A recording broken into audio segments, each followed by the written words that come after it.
Guys, welcome to my vlog. Ngayong araw na ito magluluto tayo ng talbos ng kamote na may okra, tubig na gagamitin natin, tapos meron at ito yung gagamitin natin, lulutuin natin isda. Yan.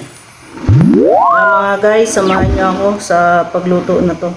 At natatakam ako sa ulam na ganito, sa lutong ganito guys. Ayan, sinalang na natin ang luya, pakuluin natin. Tapos lalagyan natin ng talbos ng kamote at okra mamaya pag kumulo na. Tapos ilas na natin yung isda.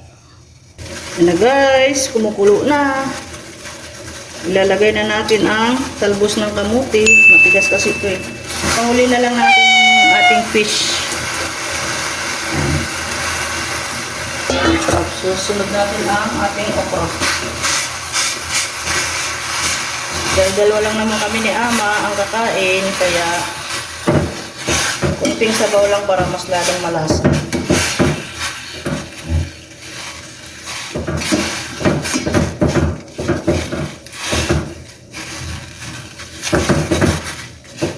Tapos sunod na natin ang ating hiwagang okra. Nauna na nga yung isa eh.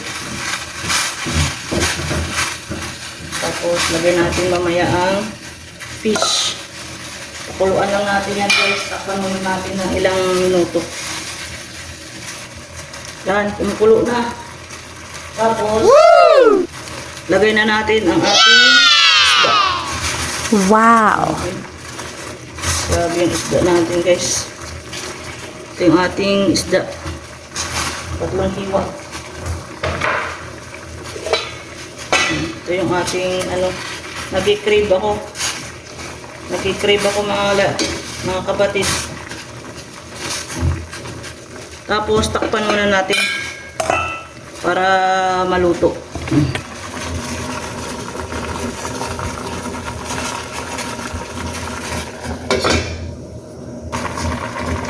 Kulo na. Pakuluan pa natin ng mga 1 minuto. Time check. Kumukulo na. Lagyan na natin ng pampalasa. Guys, lagyan na natin ng pampalasa. Asin.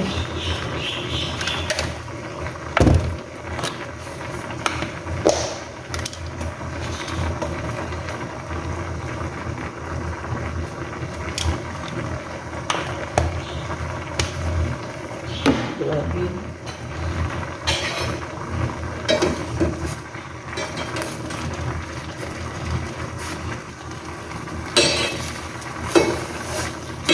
Tabunan natin yung ating fish. Lagay natin sa ilalim para Yes! lutong-luto.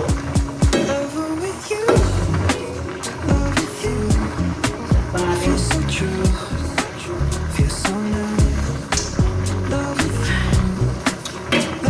tabang.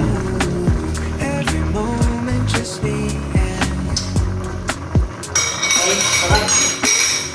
Sarap ang pagkaluto.